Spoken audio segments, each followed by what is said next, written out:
Hello and welcome दोस्तों, कैसे हैं आप सभी। मेरा नाम गौरव है और आप देख रहे हैं मेरे यूट्यूब चैनल को, जिसमें मैं आपको ऑडियो बुक शेयर कर रहा हूं जिसका नाम है नेटवर्क मार्केटिंग जोड़ो जोड़ो जीतो। तो इसका ये पार्ट जो है 6 है। अभी तक मैंने पार्ट 5 अपलोड कर दिए हैं, आपने नहीं सुने तो सुन सकते हैं, चैनल में प्लेलिस्ट बनी हुई है। और अभी तक मैंने सर की जो है उज्जवल पाटनी सर की भी 1-2 बुक शेयर की हैं और अभी आगे करूंगा भी। और बहुत सारी अभी जो है मैंने बुक शेयर की है, तो उनको भी आप सुन सकते हैं। तो आज के इस एपिसोड को स्टार्ट करते हैं। अपनी सीमाएं तोड़िए। इस बात का कोई प्रमाण नहीं मिला पाता कि इंसान के कब से खुद को योग्यता और अयोग्यता की सीमा से बंधना शुरू किया, कब से असंभव शब्द का प्रयोग शुरू किया, लेकिन वे निश्चित ही इंसानी सभ्यता से सबसे बुरे दिन थे। मैं जब अपने सेमिनार और कार्यशालाओं में लोगों से सुनता हूँ कि हम छोटे शहर से हैं, हम योग्य नहीं हैं, सुविधाएं नहीं है, हम धनी नहीं है, हमारे पास डिग्री नहीं है, तो मुझे गुस्सा भी आता है और साथ ही दूसरों की मदद करने का लक्ष्य भी मिलता है। इंसान ही खुद ही अपने आप को सीमाओं में बांध लेता है और हार मान लेता है, इसलिए गुस्सा आता है। लक्ष्य इसलिए मिलता है कि ये तनाव में है, दुखी है, इन्हें इनकी सीमाओं से बाहर निकालना हमारा कर्तव्य है। मैं शिक्षा प्रणाली को भी कुछ हद तक दोषी मानता हूँ। हमारी सारी शिक्षा प्रणाली इस सिद्धांत पर केंद्रित है कि क्या संभव नहीं है, उसे इस विषय पर केंद्रित करना चाहिए कि कुछ भी असंभव नहीं है। भंवरों का शरीर भारी होता है, उसके पंख छोटे होते हैं। वायु स्थायित्व के सिद्धांत के अनुसार भंवर उड़ नहीं सकता, लेकिन बस बेअटके उड़ते रहता है। अच्छा है भंवरों के यहाँ स्कूल नहीं है, नहीं तो उन्होंने अब तक उड़ना छोड़ दिया होता। एक प्रसिद्ध कार निर्माता कंपनी के मालिक हमेशा किसी नई कार के निर्माण की योजना बनाने से पहले अलग अलग क्षेत्र जैसे डॉक्टर, इंजीनियर, किसान, शिक्षक, खिलाड़ी आदि की मीटिंग बुलाते थे। उनसे पूछा जाता था, एक कार में आपकी सोच के अनुसार क्या क्या होना चाहिए, जितनी आपकी कल्पनाएं हैं सब लिख दीजिए। लोग तरह तरह की कल्पनाएं लिखते हैं और कार निर्माता उन्हें ध्यान से पढ़ते हैं। एक बार उनसे किसी ने पूछा, आपके पास बेहतरीन इंजीनियरों की विशाल फौज है, आपको आम लोगों से सलाह लेने की क्या आवश्यकता है? उनका जवाब था, आम लोगों से हमें अद्भुत सुझाव और नई नई जानकारी मिलती है। फिर मैं अपने इंजीनियरों से पूछता हूँ कि यह कैसे हो सकता है? यदि पहले ही मैं अपनी फौज के इंजीनियरों से कह और सलाह दूं तो नई मॉडल की कार कभी नहीं आ पाएगी, क्योंकि ये इंजीनियर इस बात की डिग्रियां लेकर आए हैं कि क्या नहीं हो सकता। आम लोग बताते हैं क्या होना चाहिए। यदि हमें संसार में कुछ पाना है तो पहले हमें अपने बनाए हुए मानसिक बंधनों को तोड़ना होगा, उसके बाद दूसरों ने जो हमारे लिए सीमाएं बांधी हैं उन्हें मिटाना होगा। इसके बाद 49 चैप्टर इतिहास गवाह है। 1 मील दौड़ी का रिकॉर्ड 4 मिनट से ज्यादा का है, यह कभी नहीं टूट सकता। यह इंसान का सर्वोच्च प्रदर्शन है। हैरी हेंड्र्यूज ब्रिटिश ओलंपिक कोच 1903 का है और 1954 में रोजर बेनिस्टर ने 4 मिनट से भी कम में 3 मिनट 59.4 सेकेंड में 1 मील की दौड़ पूरी कर ली। उसके बाद बहुत से लोग इस रिकॉर्ड की बराबरी कर चुके हैं। इंसान कभी भी चंद्रमा में नहीं पहुंच पाएगा, पृथ्वी विज्ञान की सीमा है। डॉक्टर लीडी फॉश वैक्यूम ट्यूब के जनक। 20 जुलाई 1969 को नील आर्मस्ट्रांग चंद्रमा की सतह पर चहल कदम रख रहे थे। सिर्फ पक्षी उड़ सकते हैं, हवा से बजनी मशीन कभी नहीं उड़ सकती। Lord Kelvin, president Royal Society, 1895। हमने साइकिल के स्पेयर से इंसानों को पक्षी बना दिया है। राइट बंधु। शारीरिक क्षमताओं के बंधन भी कोई मायने नहीं रखते। दुनिया के शीर्ष लोगों को जानने के बाद मैं यह सोचने पर मजबूर हो गया, क्या वाकई बंधन या सीमा नाम की कोई चीज इस संसार में है, या वह सिर्फ कमजोर लोगों के कमजोर बहाने हैं? संसार के सर्वश्रेष्ठ कवियों में से एक जॉन मिल्स अंधे थे। दुनिया के सर्वश्रेष्ठ अमर संगीतकार में से एक बीथोवन बहरे थे। एडिसन फोटोग्राफ के आविष्कारक के समय सुनने की क्षमता खो चुके थे। फ्रैंकलिन रूजवेल्ट पोलियोग्रस्त थे, कमर के नीचे का हिस्सा लकवाग्रस्त था। वह अमेरिका के राष्ट्रपति थे जो 4 बार राष्ट्रपति पद के लिए चुने गए। भारतीय महिला सुभा चंद्रन अपनी नृत्य कला के लिए विख्यात है, उनके पैर नकली थे।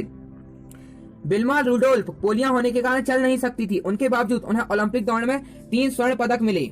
इसलिए कहता हूँ, सीमाएं मत बांधो, सारी हीन भावनाएं निकाल फेंको, दूसरे तुम्हारे बारे में क्या सोचते हैं भूल जाओ, अपनी कहानी खुद लिखो, बहाने बनाना छोड़ो, लड़ो जूझो। सफलता तुम्हारे कदम चूमने को बेकार है। इस राय में हो सकता है कि असफलता भी मिले, लेकिन याद रखना, असफलता जीत की चाबी है। सफलता शब्द इतना बड़ा हो गया है कि आम आदमी असफलता से डरने लग गया है। असफल लोगों का मजाक उड़ाया जाता है, व्यंग्य किया जाता है। कुछ असफल लोग भी ऐसी बातें करते हैं मानो वे प्रथम प्रयास में ही हर बार के लिए सफल हो जाते हैं। असफलता का महत्व घट रहा है, सफलता का दबाव बढ़ रहा है। सच्चाई यह है कि जीवन में जिन्होंने ज्यादा उपलब्धियां हासिल की हैं, वह ज्यादा बार असफल हुआ है, सिर्फ इसलिए कि उन्होंने ज्यादा बार प्रयास किए हैं। यदि कभी कोई कहे कि वह कभी असफल नहीं हुआ तो समझ लेना उसने अपने जीवन में कभी कोई कार्य ही नहीं किया। इसलिए निकल पड़ो, अपना सर्वस्व झोंक दो ताकि यह मालन न रहे कि अपने जीत के लिए पूरे मन से प्रयास नहीं किया। ऐसे लोगों से दूर रहें जो आपकी महत्वाकांक्षाओं को छोटा करना चाहते हैं, आपको सीमाओं में बांधना चाहते हैं। यह काम छोटे लोग किया करते हैं, जबकि सचमुच महान लोग आपको यह अनुभव कराते हैं कि आप भी महान बन सकते हैं। नेटवर्क मार्केटिंग सिद्धांत। नेटवर्क मार्केटिंग कंपनियां आपको अपने घर से पैसा नहीं देती। विज्ञापन, सीडीएफ, डिस्ट्रीब्यूटर, होलसेलर, दुकानदार, परिवहन के खर्च बचाकर आपको आय के रूप में देती हैं, क्योंकि उत्पाद कंपनी से मिलाकर निकलकर सीधा आपके पास पहुंचता है। अब इसके बाद है चैप्टर 50, बुद्धिमत्ता या कॉमन सेंस। मैं एक प्रतिष्ठित मार्केटिंग कंपनी में प्रशिक्षण विशेषज्ञ की तरह हैसियत से एक कार्यक्रम में हिस्सा लेने का आग्रह गया था। वहां उस कंपनी के एक जोशीले डायमंड लीडर ने कहा, इस व्यापार में बहुत ज्यादा बुद्धिमान लोगों की आवश्यकता नहीं होती। उन्होंने एक उदाहरण दिया जो मुझे काफी पसंद आया, इसलिए आपके साथ बांट रहा हूँ। एक अति बुद्धिमान वैज्ञानिक और समान व्यक्ति था। अति बुद्धिमान व्यक्ति ने भैंसे को देखा, एकदम काली, फिर उसके चारे को देखा, चारे का रंग था हरा। अंत जब दूध का सफेद रंग देखा तो चक्कर में पड़ गया। उसके मन में सवाल कुलबुलाने लगा, काली भैंस हरा चारा खाकर सफेद दूध कैसे देती है? उसने तुरंत भैंस को लिया और प्रयोगशाला में रिसर्च में भीड़ गया, बाल की खाल निकालने लगा। वही दूसरी और समान आदमी ने भैंस को देखा, जैसे ही दूध निकला उसने जमकर दूध पिया, अपनी सेहत बनाई, कुछ दूध बच्चों के लिए घर ले गया और बाकी दूध बेच दिया। अति बुद्धिमान और वैज्ञानिक रिसर्च ही करता रह गया, सामान्य व्यक्ति स्वस्थ और धनी हो गया।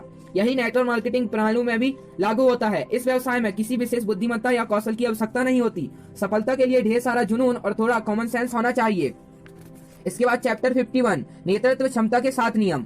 जैसे जैसे आप नेटवर्क मार्केटिंग में सफलता की सीढ़ियां चढ़ते हैं, आपके साथ एसोसिएट डाउनलाइन की फौज खड़ी होने लगती है। यदि आप अच्छे लीडर हैं तो वे आपके भक्त बन जाते हैं। जैसा आप करते हैं वैसे ही वे नकल करते हैं, आपके जैसा बनने का पूरा प्रयास करते हैं।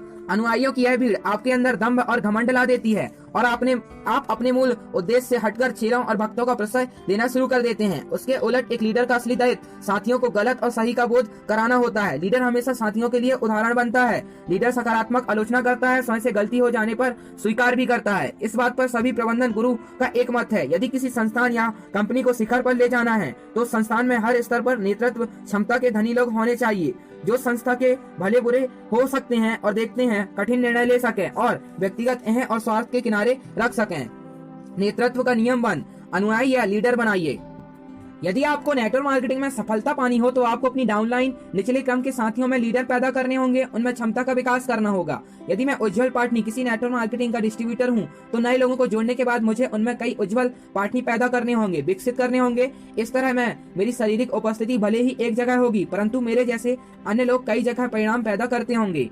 यदि आपने चेले बना लिया हो तो वे छोटी छोटी समस्याएं लेकर हर रोज आपके पास आएंगे और आपको दुखी कर देंगे। वे ना तो व्यापार को गंभीरता से लेंगे और न ही ज्यादा समय तक सक्रिय रह सकेंगे। सार यह है कि अनुयायी नहीं, अपने नीचे लीडर बनाइए। लीडर का अर्थ नेता नहीं, परंतु ऐसे लोग जो नेतृत्व के गुण को पहचानते हों और उसे फॉलो करते हों। नेतृत्व का नियम 2, सामूहिक लक्ष्य, व्यक्तिगत कार्य। सामूहिक लक्ष्य होना चाहिए और व्यक्तिगत कार्य होना चाहिए। एक लीडर अपनी टीम को, अपने संस्थान को, अपनी कंपनी को दिशा देता है। लीडर तय करता है हमें कहां कितनी तेजी से जाना है, जाने के रास्ता क्या है। वह अपने सभी साथियों को एक लक्ष्य से बांधता है, उन्हें एक मंजिल देता है और सपने देता है। वह लक्ष्य लीडर का न होकर सामूहिक लक्ष्य हो जाता है। लेकिन इस सामूहिक लक्ष्य को पाने के लिए वह अपनी टीम के प्रत्येक सदस्य को व्यक्तिगत कार्य देता है। हर मनुष्य की क्षमताएं अलग हैं, योग्यताएं अलग हैं, इच्छाएं अलग हैं। लीडर हर व्यक्ति को उसकी योग्यता अनुसार लक्ष्य चुनने में मदद करता है, उसे मार्ग दिखाता है। नेटवर्क मार्केटिंग लीडर यदि क्षमतावान साथी से व्यक्तिगत वादा लेता है तो आप इस माह 100 नए लोगों को व्यापार से जोड़ेंगे, तो वही लीडर एक कामचोर साथी को 30 नए लोगों को जोड़ने की कसम देता है। सार यह है कि लीडर का कर्तव्य सामूहिक लक्ष्य बनाते हुए परंतु क्षमताओं के अनुसार व्यक्तिगत कार्य दे। नेतृत्व का नियम 3, लीडर हौसला नहीं हारता। लीडर सदैव सकारात्मक होता है, चाहे कितनी भी विकट परिस्थितियां हो, कैसी भी प्रतिस्पर्धा हो। लीडर का हौसला नहीं टूटता, वह तब तक भी सकारात्मक रहता है।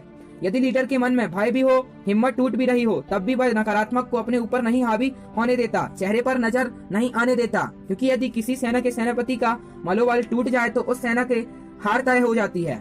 नेतृत्व क्षमता आप किसी मैनेजमेंट स्कूल से नहीं खरीद सकते। स्कूलों और लीडरशिप की किताबों से आप इस गुण को विकसित करने के तरीके जरूर सीख सकते हैं। नेतृत्व क्षमता एक बहुत ज्यादा उपयोग किया जाने वाला शब्द है, इसलिए अक्सर हम इसकी गहराई में नहीं उतरते और इसे हल्के में के रूप में ले लेते हैं। नेतृत्व क्षमता अभ्यास, अनुभव और लोक व्यवहार का मिलाजुला फल है। लेकिन इतना तय है कि किसी भी टीम की विजय और पराजय में सबसे ज्यादा योगदान कोच और कप्तान का होता है। यदि लीडर नकारात्मक हो, असफलतावादी हो, तो उसके साथी किसी भी क्षेत्र में अपेक्षित सफलता प्राप्त नहीं कर सकते। नेतृत्व का नियम 4, गलत को गलत, सही को सही। लीडर चाटुकार नहीं होता, उस पर अपनी टीम की जिम्मेदारी होती है। उसे कई बार दूसरों के दिल को चोट पहुंचाने वाले कठोर निर्णय लेने पड़ते हैं। यह एहसास लीडर ही कर सकता है। व्यवहार कुशल लीडर भले विवादों के बीच मौन हो जाए या आवश्यकता न होने पर न बोले, परंतु वे झूठ का साथ नहीं देते। कभी कभी टीम की अखंडता बरकरार रखने के लिए वे लोगों को गलती सुधारने का मौका दे देते हैं, परंतु गलत के साथ नहीं खड़े होते। लीडर यदि सही को गलत बोलेंगे, गलत को सही बोलेंगे तो पतन हो न तय है, उसे कोई नहीं टाल सकता। लीडर की जिम्मेदारी है वह समूह के समग्र हित में कड़वे निर्णय ले। हो सकता है निर्णय किसी भला लगे कि किसी को बुरा, लेकिन लीडर दृढ़ रहे, क्योंकि अंत में परिणाम की पूरी जिम्मेदारी लीडर की होती है। नेतृत्व का नियम 5, लीडर सबको सीने से लगाता है। नेटवर्क मार्केटिंग में सफल, कम सफल, असफल सभी तरह के लोग होते हैं। नेतृत्व का क्षमता, धनी लीडर सफल लोगों का सम्मान करता है, कम सफल लोगों को प्रेरित करता है, असफल लोगों को ढांढस और हिम्मत देता है। लीडर अपनी नेतृत्व क्षमता और वक्तृत्व क्षमता मदद से अपने समूह तक अपनी बात पहुंचाता है। असफलता कोई गलती या भारी भूल नहीं है, वह एक शिक्षाप्रद अध्याय है। जो खो गया उस पर रोने से जो पा सकते हो वह भी खो जाएगा।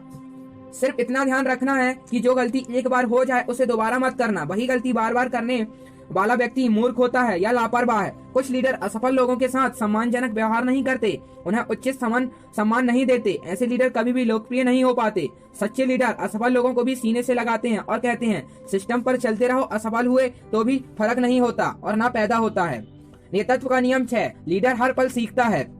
अक्सर नई बिजनेस प्रणालियों से जुड़ने के थोड़े ही दिनों में हमें लगता है हमें उस प्रणाली को अच्छी तरह समझ गए हैं। सफलता हासिल होते ही हम में आत्मविश्वास आ जाता है, हम और मेहनत करते हैं। लेकिन कुछ लीडरों के साथ एक दिन ऐसा भी आता है जब आत्मविश्वास अति आत्मविश्वास में बदल जाता है। यह अति आत्मविश्वास सोचने और सीखने की प्रक्रिया को बंद कर देता है। दोस्तों, सीखने की कोई उम्र नहीं होती, ज्ञान का कोई अंत नहीं होता। लीडर हर पल सीखता है, कभी अपनी गलतियों से तो कभी दूसरों की गलतियों से। सीखता हूँ और मैं भी अपनी गलतियां और दूसरों की गलतियों से सीखता हूं। अच्छाइयों को वह अपने बिजनेस में समाहित कर महान बन जाता है। जॉर्ज बर्नार्ड शॉ कहते हैं, जब मैं युवा था तो मैंने देखा कि मैं 10 में से 9 प्रयास असफल हो जाते थे। इससे मैं सीखकर मैंने 10 गुना ज्यादा काम करना शुरू कर दिया ताकि असफल ना हो जाऊं। यदि आपको यह लगता है कि आप सब कुछ सीख चुके हैं तो आपके सांसारिक जीवन में रहने का कोई अर्थ नहीं होगा। या तो आप सन्यासी बन गए हैं या तो दुनिया छोड़ दिया गया है आपने। नेतृत्व का नियम 7, लीडर में दीवानापन और जुनून होता है। लीडर में आग होती है, जुनून होता है। लीडर की ऊर्जा संक्रामक होती है, वो अपने सारे साथियों को संक्रामित कर देता है। असंभव नहीं हो सकता, हम इस योग्य नहीं हैं जैसे शब्द और वाक्य लीडर की डिक्शनरी में नहीं होते। लीडर की भाषा होती है, हमें करेंगे, हम कर सकते हैं, कोई हमें हरा नहीं सकता। जिस तरह अर्जुन को सिर्फ मछली की आंख दिखाई देती थी, उसी तरह लीडर को सिर्फ लक्ष्य दिखाई देता था। सॉरी, मछली की आंख नहीं, जो चिड़िया की आंख दिखाई देती थी। लीडर में दीवानापन और जुनून होता है, उसे देखकर दूसरे अपनी कमजोरियां भूल जाते हैं, पूरे साहस से लक्ष्य की ओर बढ़ते हैं। लक्ष्य के प्रति इस दीवानेपन और जुनून में ढेर सारी गलतियां भी होती हैं, बहुत सी बाधाएं भी आती हैं। हीन भावना पालकर कार्य रोकने की बजाय लीडर उन गलतियों से सीखकर और बेहतर हो जाते हैं। यदि आप किसी कार्य को करने में 3 बार असफल हो गए हों, फिर भी 4थी बार करने जा रहे हैं, तो आपके अंदर यकीनन नेतृत्व क्षमता है। यदि आप एक दीवाने और सनकी हैं, तो सिर्फ आप में यह ताकत है कि आप संसार को एक महान उपलब्धि दे सकते हैं। इसके बाद चैप्टर है 52, श्री गणेश जी, संसार के सबसे बड़े प्रबंधन गुरु। मैं जब भी भगवान श्री गणेश को देखता हूँ, मन में अनेक प्रकार के विचार उठते हैं। गणेश जी की शारीरिक बनावट भगवान की एक विशिष्ट रचना है। शायद भगवान श्री गणेश की सृष्टि की रचयिता ने हम आम मनुष्यों को प्रेरणा देने के लिए बनाया है, इसलिए जो हजारों रूपों में, हजारों रंगों में, लाखों आकार में, घर घर में व्याप्त रहते हैं। ढेर सारी लोक व्यवहार, नेतृत्व और प्रबंधनीय किताबें को पढ़ने की जगह यदि हम आप सिर्फ श्री गणेश से प्रेरणा लें तो हमारे अंदर सर्वश्रेष्ठ लीडर और मैनेजर बाहर आ जाएगा। सारी असफलता खुद ब खुद भाग जाएगी और सफलता कदमों में आ गिरेगी। गणेश जी का बड़ा सिर, गणेश जी का असामान्य रूप से बड़ा सिर हम में से कहता है कि हम बड़ा सोचें, हम ज्यादा सीखें, ज्यादा ज्ञान मस्तिष्क में स्टोर करें, बड़े सपनों को पाएं। गणेश जी की छोटी छोटी आंखें यह संदेश देती हैं, हम इधर उधर भटकने की बजाय एकाग्र होकर अपने लक्ष्य पर ध्यान लगाएंगे, सूक्ष्मता से कार्य करेंगे, पैनी नजर रखें जिससे आने वाले संकटों को पहले से भाप सकें। बड़े कान छोटा मुंह, श्री गणेश के बड़े कान हम में कहते हैं कि हम ज्यादा सुने, छोटा मुंह संदेश देता है कि कम बोलें। सीधा गणित यह कहता है गुना बोले तो 3 गुना सुने, 2 गुना बोले और 3 गुना सुने। ज्यादा बोलने वाले लोग अपना प्रभाव शीघ्र खो देते हैं, उनकी बातों को गंभीरता से नहीं लिया जाता। ज्यादा बोलने वाले दुश्मन भी ज्यादा बनते हैं, आपकी सारी कमजोरियां और रहस्य सामने आ जाते हैं। उसके विपरीत कम बोलने या मौन रहने वाला व्यक्ति बुद्धिमान कहलाता है। ज्यादा सुनने से आप दूसरों को ज्यादा समझते पाते हैं, दूसरे आपको अपने मित्र समझते हैं, आपकी कद्र करते हैं और आपकी कद्र की जाती है। लंबी नाक, श्री गणेश की लंबी नाक कहती है हम चीजों को सूंघें, गंध पहचान लें। मैनेजमेंट की भाषा में कहें तो परिस्थितियों को पहले ही समझ लें।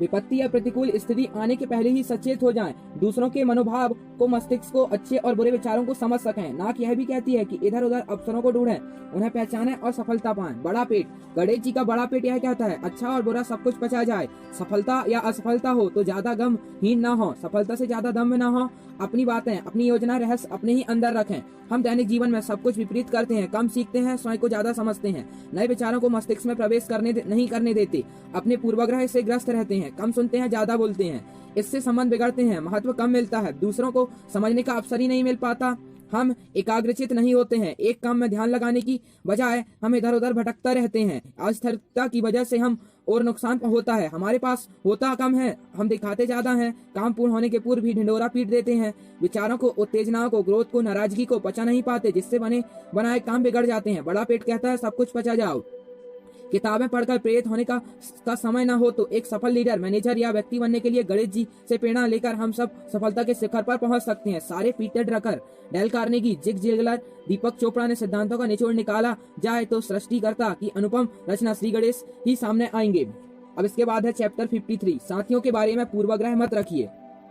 अक्सर नए लोगों को जोड़ते हुए हमारे मन में कई विचार उठते हैं, जैसे अमुक व्यक्ति दमदार है, अमुक का सर्कल काफी बड़ा है, अमुक व्यक्ति बोलने में स्मार्ट, अमुक व्यक्ति बड़े पद पर, आदि आदि। यदि वो लोग जुड़ जाते हैं तो फिर उनमें ढेर सारी आशाएं जोड़ ली जाती हैं, उनके साथ विशिष्ट व्यवहार किया जाता है। इस विशिष्ट व्यवहार को अन्य समान सहयोगी भी देखते हैं। जब ये लोग सफल नहीं होते, आपके साथ सक्रिय नहीं होते, आपकी अपेक्षा के अनुरूप परिणाम नहीं देते, तो आपको आपका बिजनेस डूबता हुआ नजर आने लगता है। आप उन पर और दबाव डालते हैं, उन्हें और प्रेरित करते हैं, परंतु आपके पास अधिकांश प्रयास असफल हो जाते हैं, आपका आत्मविश्वास टूटने लगता है। ठहरिए, क्या आप भी कुछ लोगों पर जरूरत से ज्यादा विश्वास कर रहे हैं, उनके साथ विशिष्ट व्यवहार कर रहे हैं, उन्हें भविष्य का सितारा समझ रहे हैं, उनके चक्कर में सामान्य सहयोगियों को नजरअंदाज कर रहे हैं? संभल जाइए। इस बिजनेस के गणित के अनुसार आपके असफल होने की संभावना ज्यादा है। इस प्रणाली में वे लोग सफल होते हैं जो ज्यादातर लगातार जुटे रहने का हौसला रखते हैं, जो ना सुनकर भी अपमानित महसूस नहीं करते, जो सीखने में विश्वास रखते हैं। थोड़ा सा सामान्य लोक व्यवहार का ज्ञान, ढेर सारा जुनून इस बिजनेस के ड्राइवर हैं। यदि ये सारे गुण किसी व्यक्ति में विद्यमान है तो फिर इस बात से कोई फर्क नहीं पड़ता कि उस व्यक्ति का सर्कल बड़ा है या छोटा, बड़ों पद पर या छोटे पद पर, प्रभावशाली या सामान्य। ये सब कुछ बेईमानी है। इन आंतरिक गुणों की वजह से अक्सर नेटवर्क मार्केटिंग प्रणाली में डार्क हॉर्स विजयी होते हैं, अर्थात ऐसे लोग जिन पर कोई दाव नहीं लगाता है। सामान्य से लोगों की ऊंचाई हासिल करते देख दूसरे लोग चकित हो जाते हैं, ईर्ष्या करते हैं, अफवाहें फैलाते हैं, विरोध करते हैं, परंतु प्रकृति के नियम के अनुसार धीरे धीरे वो आपकी ऊंचाई स्वीकार कर लेते हैं। इसलिए अपने साथियों के साथ अलग अलग तरह का व्यवहार मत कीजिए। किसी के साथ थोड़ा ज्यादा स्नेह प्रदर्शित करने में कोई बुराई नहीं है, परंतु गलती पर आलोचना, उपलब्धि पर प्रशंसा, इसमें कभी भी सौतेला व्यवहार मत कीजिए। नए लोगों को जोड़ते हुए, उनके साथ व्यापार करते हुए कभी भी किसी पर पूर्वाग्रह से ग्रसित होकर सफल, असफल, दमदार, सामान्य से नेवल मत लगाइए। यदि आप किसी में आंतरिक गुण महसूस करते हैं, किसी को कमजोर महसूस करते हैं, तो इन भावनाओं को अपने अंदर रखिए। अब इसके बाद chapter 54, 5 plan a day, keep bouncing cheques away. आपने पुरानी कहावत सुनी होगी, 1 apple a day keeps the doctor away.